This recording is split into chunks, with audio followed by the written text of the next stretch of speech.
بسم اللہ الرحمن الرحیم۔ السلام علیکم۔ حضرت عبد المطلب کا 100 اونٹوں کی قربانی کا واقعہ جاننے کے لیے اس ویڈیو کو مکمل دیکھیں اور اس چینل کو سبسکرائب کریں۔ یاد رہے کہ 100 اونٹوں کی قربانی حضرت عبداللہ بن مطلب نے کی تھی، وہ بھی حضرت عبداللہ کی زندگی کے صدقے ہی کی تھی۔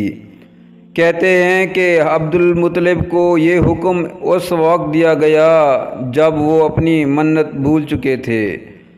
پہلے خواب میں ان سے کہا گیا منت پوری کرو۔ انہوں نے ایک مینڈا ذبح کر کے غریبوں کو کھلا دیا۔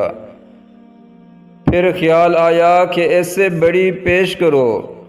اس مرتبہ انہوں نے ایک بیل ذبح کر دیا۔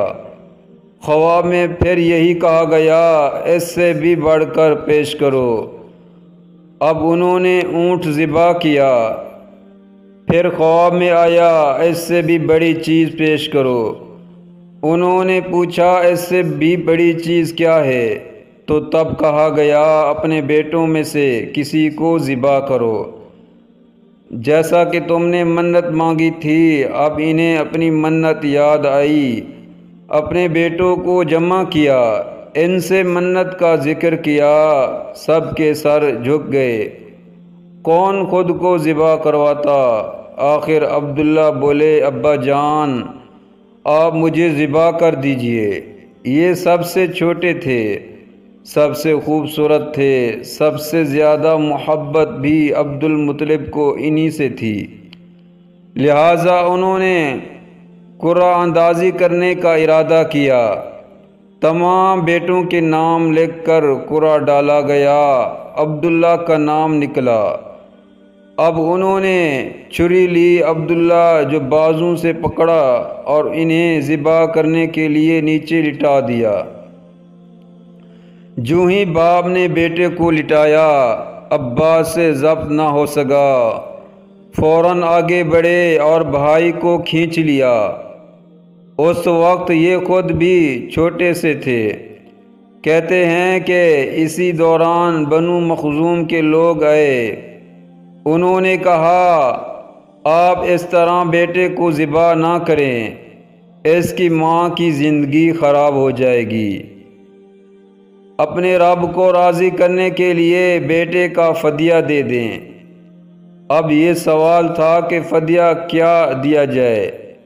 ترکیب یہ بنائی گئی کہ کاغذ کے ایک ٹکڑے پر 10 اونٹ لکھی جائے، دوسرے پر عبداللہ کا نام لکھا جائے۔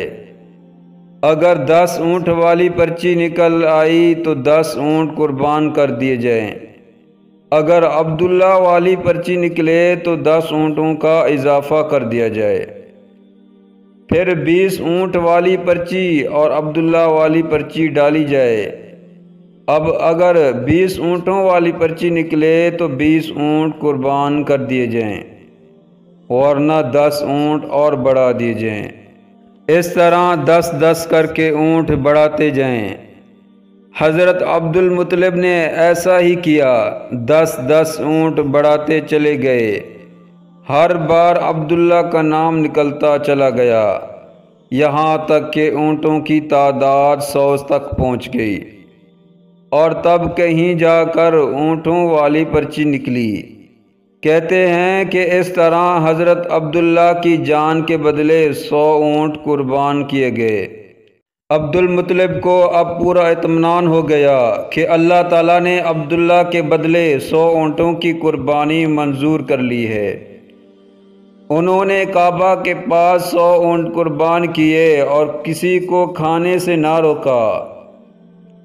امام زاری کہتے ہیں کہ عبد المطلب پہلے آدمی ہیں جنہوں نے آدمی کی جان کی قیمت 100 اونٹ دینے کا طریقہ شروع کیا۔ اس سے پہلے 10 اونٹ دیے جاتے تھے، اس کے بعد یہ طریقہ سارے عرب میں جاری ہو گیا۔ گویا قانون بن گیا کہ آدمی کا فدیہ 100 اونٹ ہیں۔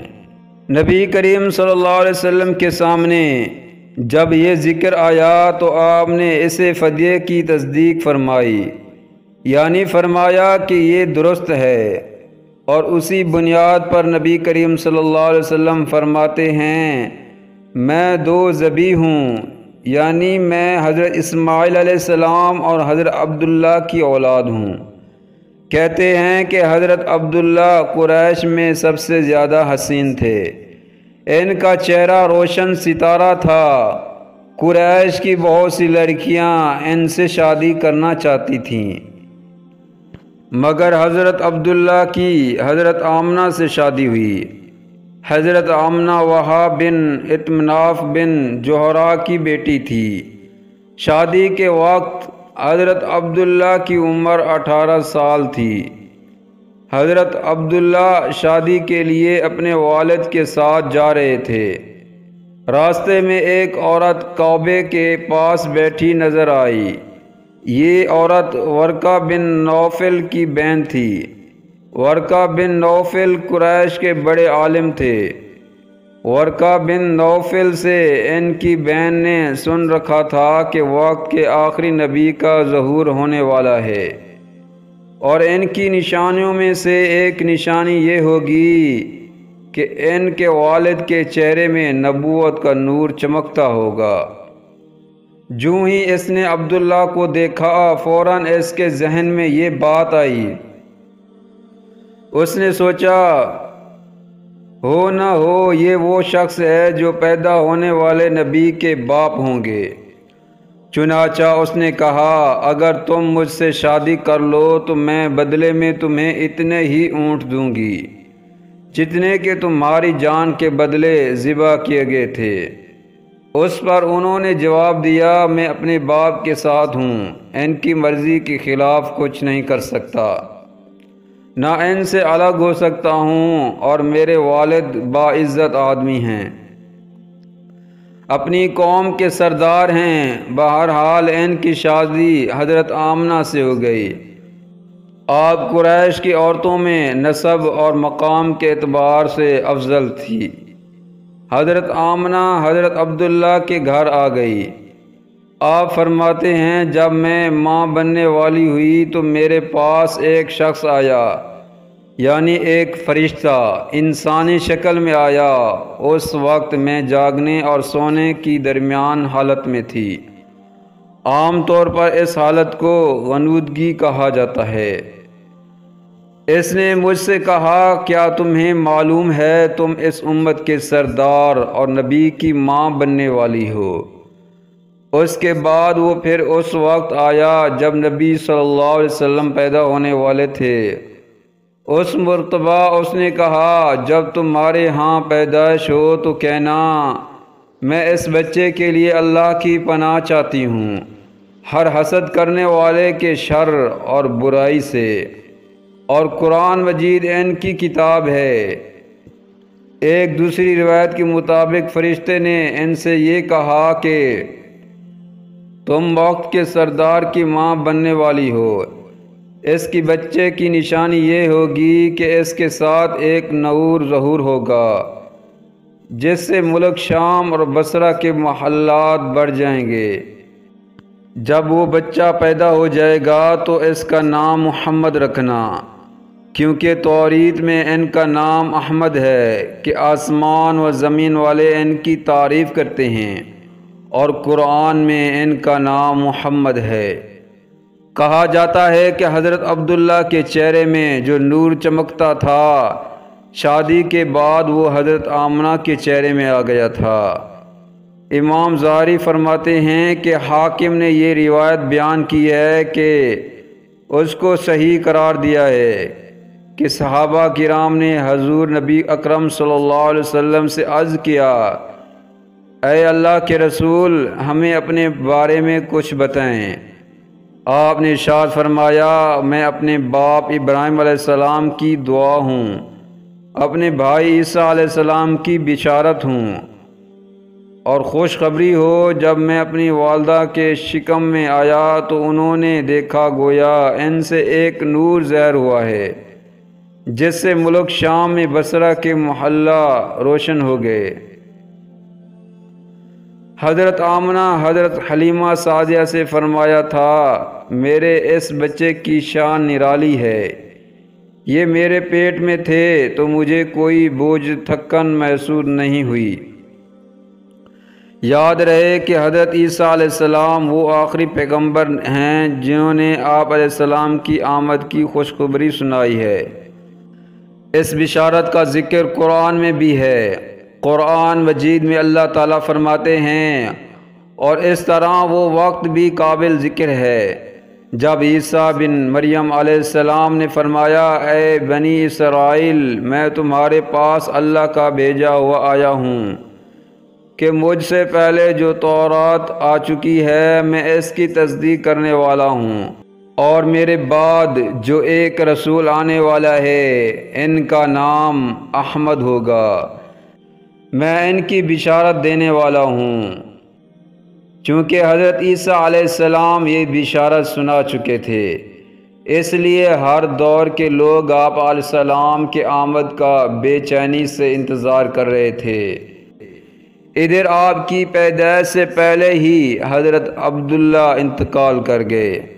سابقہ کتب میں آپ کی نبوت کی ایک علامت یہ بھی بتائی گئی کہ آپ کے والد کا انتقال آپ کی ولادت سے پہلے ہو جائے گا۔ روایت میں آتا ہے کہ حضرت عبداللہ ایک تجارتی قافلے کے ساتھ تجارت کے لیے گئے، اس دوران بیمار ہو گئے اور کمزور ہو کر واپس لوٹے۔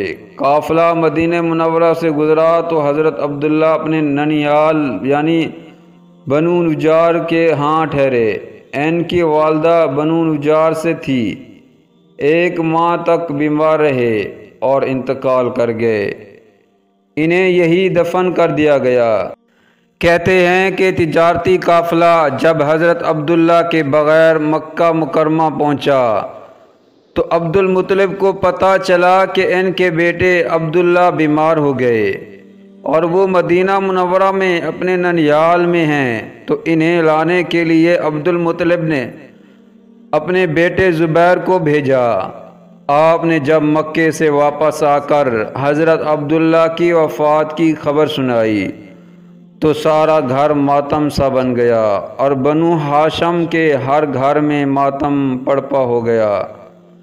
خود حضرت آمنہ نے اپنے مرحوم شوہر کا ایسا پردر مسیحا کہا کہ جسے سن کر آج بھی دل درد سے بڑھ جاتا ہے۔ جہاں تک بات ہے حضرت عبداللہ کے ترکے کی، تو آپ کے ترکے میں ایک لونڈی اماں ایمن جس کا نام برغا تھا، کچھ اونٹ کچھ بکریاں تھیں۔ یہ سب ترکے حضور سرور کائنات صلی اللہ علیہ وسلم کو ملا۔ کہتے ہیں کہ اماں ایمن بچپن سے حضور اقدس کی دیکھ بھال کرتی، کھلاتی پلاتی، کپڑا پہناتی، پرورش کی پوری ضروریات مہیا کرتی۔ اس لیے حضور اقدس صلی اللہ علیہ وسلم تمام عمر اماں ایمن کے دل جوئی فرماتے رہے اور اپنے محبوب اور مشہور غلام حضرت زید بن حارث سے ان کا نکاح کر دیا، اور ان کی شکم سے حضرت اسامہ پیدا ہوئے، جو شان دو جہاں کے بادشاہ سرور کائنات صلی اللہ علیہ وسلم کے والد گرامی کی اور آپ کے آبا کی ہونی چاہیے، اس سے انکار نہیں کیا جا سکتا۔ یاد رہے کہ جو ہستی جتنی زیادہ شان والی ہوا کرتی ہے، ان کے متعلقین بھی ایسے ہی شان والے ہوا کرتے ہیں۔ اللہ سے دعا ہے کہ اللہ تعالی ہمیں سیرت نبی سمجھنے اور ان کے مطابق زندگی بسر کرنے کی توفیق عطا فرمائے۔ اس ویڈیو کو ثواب کی نیت سے زیادہ شیئر کریں اور اس چینل کو سبسکرائب کریں۔ جزاکم اللہ خیرا۔